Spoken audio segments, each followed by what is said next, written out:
অন্যের দয়ায় ভিক্ষায় আর নিজের জীবনযাপন করতে চায় না রাই। হ্যাঁ বন্ধুরা, ভিডিওতে লাইক দিয়ে দেখতে থাকুন। রাইয়ের চলে গিয়েছে এর 3 মাস গড়িয়ে যাওয়ার পর, যখন সকলে নিজেদের জীবনে ব্যস্ত হয়ে পড়ে, ঠিক সেই মুহূর্তে রাইয়ের মা রাইয়ের শোক সামলাতে না পেরে যখন ঘরবন্দি হয়ে বসে থাকে অসুস্থ অবস্থায়, তখন রাইয়ের মা রাইয়ের ছবিতে ফুল দেওয়ার সময় রাইয়ের বাবা এবং রাইয়ের ছবির দিকে তাকিয়ে বলতে থাকে যে তোমরা তো নিজেদের মতো করে আমাকে ছেড়ে পালিয়ে গেলে, তোমরা নিজেদের মতো করে ভালো আছো, কিন্তু একবার আমার কথাটা ভেবেছো যে আমার উপর দিয়ে কতটা ঝড় বয়ে যাচ্ছে? তোমরা তো চাইলে আমাকেও সঙ্গে করে নিয়ে যেতে পারতে, তাই না? ঠাকুর, তুমি কেন আমাকে দেখো না বলো তো? এই জ্বালা যন্ত্রণা সব কিছু থেকে কি তোমার মনে হয় না যে আমাকেও মুক্তি দেওয়াটা প্রয়োজন? এখন আমি ক্লান্ত হয়ে পড়েছি।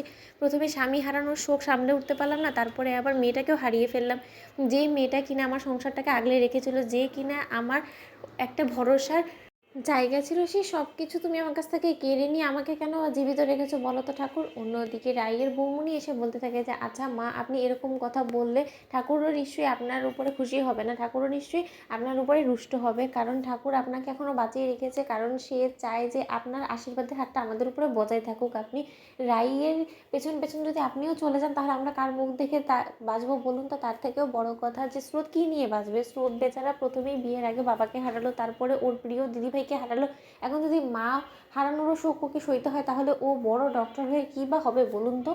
তখন রাইয়ের মা বলতে থাকে যে তোমার কি মনে হয় মিষ্টি, যে আমি জীবিত থাকা অবস্থায় এখন আমি ভালো আছি? আমি তিলে তিলে একটু একটু করে শেষ হয়ে যাচ্ছি।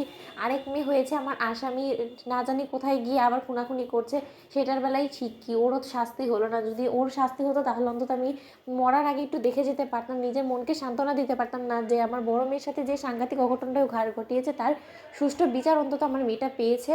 অন্যদিকে যখন রাইকে আশ্রিতা বলে বারবার করে অঞ্জনদের বাড়ির লোকেরা অপমান করতে থাকে আর বলতে থাকে যে আশ্রিতা সেজে তো অনেক দিন কেটে গেল, তা এবার নিজের যোগাযন্ত্র করে এখান থেকে মানে মানে কেটে পড়ে, ভাবনা চিন্তা করো, নাম মনে পড়ছে না বিধায় তো অনেকগুলো দিন কাটিয়ে দিলে, এরকম করে অন্যের বাড়িতে বসে অন্য আর কতই বা ধ্বংস করবে বলো তো?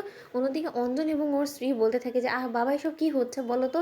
তখন রাই বলতে থাকে যে না না অঞ্জন দা, সে তো কোনো কিছু খারাপ বলছে না, সে গুরুজন, সে আমার ভালোর কথা ভেবেই বলছে। কতদিনই বা এরকম অন্যের বাড়িতে বসে অন্ন ধ্বংস করা যায়? হাজার হোক আমাকে তোমরা সুস্থ করে তুলেছো, তো তারপরে কিছুদিন বাদে আমার ওখান থেকে চলে যাওয়াটাই বেটার ছিল, কিন্তু তা সত্ত্বেও তোমরা এমনভাবে আমাকে বললে। তখন অঞ্জনের বাবা বলতে থাকে যে আহ নেকার, আমি সহ্য করতে পারছি না, এমনভাবে আমার ছেলে বললো যে তুমি ওর কথা ফেলতে পারলে না। এরকম ন্যাকামো আমি অনেক দেখেছি, এরকম ন্যাকামো আমার আর সহ্য হচ্ছে না। তাই তুমি নিজের ব্যবস্থা করে এখান থেকে যত শীঘ্রই সম্ভব এখান থেকে চলে যাও, কারণ পাড়া প্রতিবেশী থেকে শুরু করে সকলে আমাদের দিকেই আঙুল তুলছে, সকলে আমাদেরকে প্রশ্নমুখে বিধ্বস্ত করে তুলছে যে তোমার মতন একটা অবিবাহিত মেয়েকে কেন আমরা বাড়িতে বসিয়ে রেখেছি, আর তোমাদের সাথে আমাদের রিলেশনটাই বা কী? এরও তো কোনো জবাব নেই, তাই না? পুলিশকে হাজার বলা সত্ত্বেও পুলিশও তোমার সম্পর্কে বিন্দুমাত্র কোনো খোঁজখবর বের করতে পারে না। তো বন্ধুরা, ভিডিওটি ভালো লেগে থাকলে লাইক কমেন্ট শেয়ার করে সাবস্ক্রাইব করতে ভুলো না।